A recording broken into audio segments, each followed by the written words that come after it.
జగన్మోహన్ రెడ్డి గారు పూర్తి చేశాడు. మొత్తం మీద రాష్ట్రానికి సంబంధించి 4 భాగాలకు విభజించి, ఎందుకు జనం ఒక్కసారిగా రాలేరు, వస్తే ఇబ్బందులు పడతారు. ఎందుకంటే నిన్న మనం చూసాం, ఒక సభ ఏర్పాటు చేస్తేనే ఈ 42 నియోజకవర్గాలకు సంబంధించి ఎన్ని రకాలైనటువంటి ఇబ్బందులు పడ్డారు. ఎక్కువ జాముకు వచ్చారు పాపం.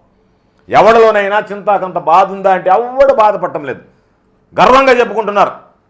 అసలు రాలేకపోయాము, ఆ జనాలు, ఆ రద్దీ, ఎక్కువ జాముకి చేరామని చెప్పి గర్వంగా చెప్పుకుంటున్నారు. అంటే మేము బాధలు పడొచ్చామా అనేటువంటి మాట మాట్లాడటం, మేము వెళ్ళాం, మాకు ఆ తృప్తి ఉందనేటువంటి విధంగా మాట్లాడుతున్నారు.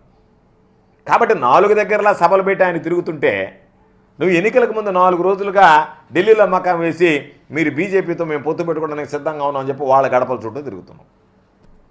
జగన్మోహన్ రెడ్డి గారు ప్రజల చుట్టూ తిరుగుతుంటే చంద్రబాబు నాయుడు పార్టీల చుట్టూ తిరుగుతున్నాడు. ముందేమో నువ్వు అన్నావు, ఒరే మన వల్ల కాదనుకున్నావు, రెండో వాడిని కలుపుకున్నావు పవన్ కళ్యాణ్ని, అతని దగ్గర ఏముంది పాపం, జనసేన జనసేన జనసేనాని అనని. జనం లేనటువంటి పార్టీకి సేనాని అతను.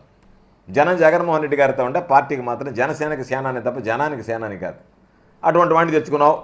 తర్వాత ఇద్దరికి అర్థమైపోయింది, అయ్యా మన ఇద్దరి వల్ల కాదు, మనం పోయి మోకరెళ్దామని చెప్పి నేరుగా పోయి బీజేపీతో మోకరెళ్ళారు. 3 అయ్యారు. 2014లో ఉన్నటువంటి వాళ్ళే కదా, కొత్త సంబంధం కొత్త కలయికేం కాదు కదా. మీరు 2014లో 3 కలిశారు. 2019 అంటే 5 సంవత్సరాలు వచ్చేటప్పటికి చంద్రబాబు నాయుడు నోటుకుండా అది ఇంగ్లీష్ కాదు, ఢిల్లీలో చెప్పినటువంటి దాంట్లో ఒకసారి చూశా పాపం ఆ మీడియాలో. ఆ మీడియా వాడికి అనుమానం వచ్చింది. ప్రశ్న అడిగితే నువ్వు నన్ను అడుగుతున్నావా మోడీని అడుగుతున్నావు అని అడిగాడు అతను.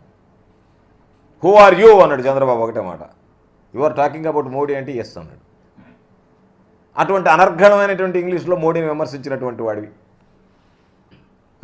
మామూలు తెలుగులో కాకుండా నేనే అనుకున్నాడమ్మా వాడు ఎక్కడ చదువుకొని వచ్చాడో కానీ బ్రహ్మాండమైనటువంటి ఇంగ్లీష్ మాట్లాడుతున్నాడు చంద్రబాబు, వాయించి వదిలిపెట్టాడు ఢిల్లీ మీడియా అని చెప్పి. ఆ విధంగా నువ్వు ఢిల్లీలో అనర్ఘళంగా ఆంగ్ల ఉపన్యాసం ఇస్తేవి, మోడీని రకరకాలుగా తిడుతీవి, మోడీ వ్యక్తిగత జీవితాన్ని గురించి మాట్లాడుతీవి.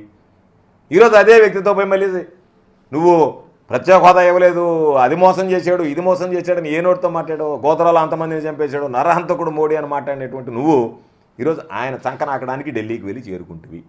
అక్కడ చేరి ఆయన చుట్టూ ప్రదక్షిణాలు చేస్తేవి, అమిత్ షా చుట్టూ ప్రదక్షిణాలు చేస్తేవి, నడ్డా గారి చుట్టూ ప్రదక్షిణాలు చేస్తేవి, బీజేపీ వాళ్ళందరినీ చేసుకుపోతేవి, పవన్ కళ్యాణ్ని జోడిస్తేవి.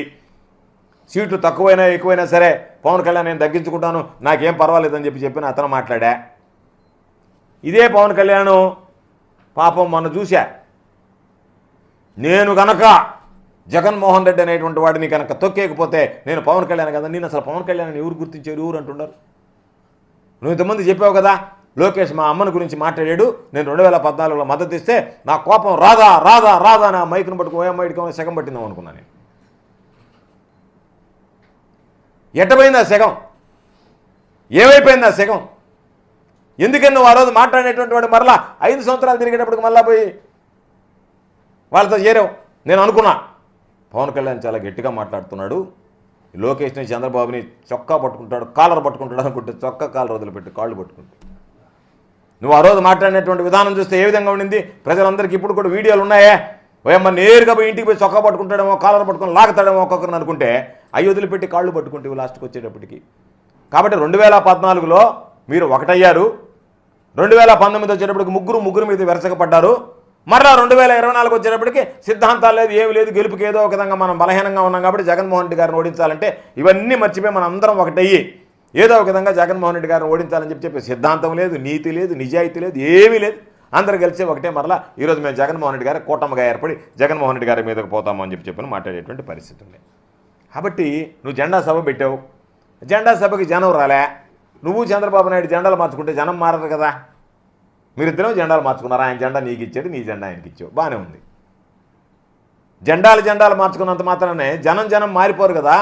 కాబట్టి జనం ఈరోజు వైఎస్ఆర్ కాంగ్రెస్ పార్టీ వైపు చూస్తున్నారు, జనసేన నాయకులు వైఎస్ఆర్ కాంగ్రెస్ పార్టీ వైపు చూస్తున్నారు, తెలుగుదేశం పార్టీ నాయకులు ఈరోజు వైఎస్ఆర్ కాంగ్రెస్ పార్టీ వైపు చూస్తున్నారు. జెండాలు మీరు మార్చుకుంటున్నారు, మీ పార్టీలో ఉండేటువంటి వాళ్ళు పార్టీ మారి వైఎస్ఆర్ కాంగ్రెస్ పార్టీలోకి వస్తున్నారు. మీరు మార్చుకోలేకపోతున్నారు జనాలు వైఎస్ఆర్ కాంగ్రెస్ పార్టీలోకి మారుతున్నారు. కాబట్టి జెండాల సభకు వెళ్ళడం, జనం రాకపోతే ఆ జనం రాలేదనేటువంటి చిరాకులో జగన్మోహన్ రెడ్డి గారి మీదనో వైఎస్ఆర్ కాంగ్రెస్ పార్టీ మీదనో విరుచుకుపడడం ఇవన్నీ సరైనటువంటివి కాదు. ఈరోజు జగన్మోహన్ రెడ్డి గారి పనితీరు నచ్చింది కాబట్టి, జగన్మోహన్ రెడ్డి గారు ప్రజలను మెప్పించగలిగాడు కాబట్టి, జగన్మోహన్ రెడ్డి గారు 58 నెలల పాటు అండగా నిలవగలిగాడు కాబట్టి ఎన్నికలు వస్తున్నాయి, నాకు ఆశీస్సులు అందించండి అని అంటే కని విని ఎరుగని రీతిలో పెద్ద ఎత్తున భారీగా లక్షల సంఖ్యలో జనం తరలి వెళ్ళి ఎన్ని ఇబ్బందులైనా సరే పడతాం, ఓర్చుకుంటాం, భరిస్తాం జగన్మోహన్ రెడ్డి గారి కోసం, జగన్మోహన్ రెడ్డి గారికి మేము సంఘీభావం తెలియజేస్తామని చెప్పి అంత పెద్ద ఎత్తున ఇచ్చేసి ఈరోజు సిద్ధం సభను జయప్రదం చేసి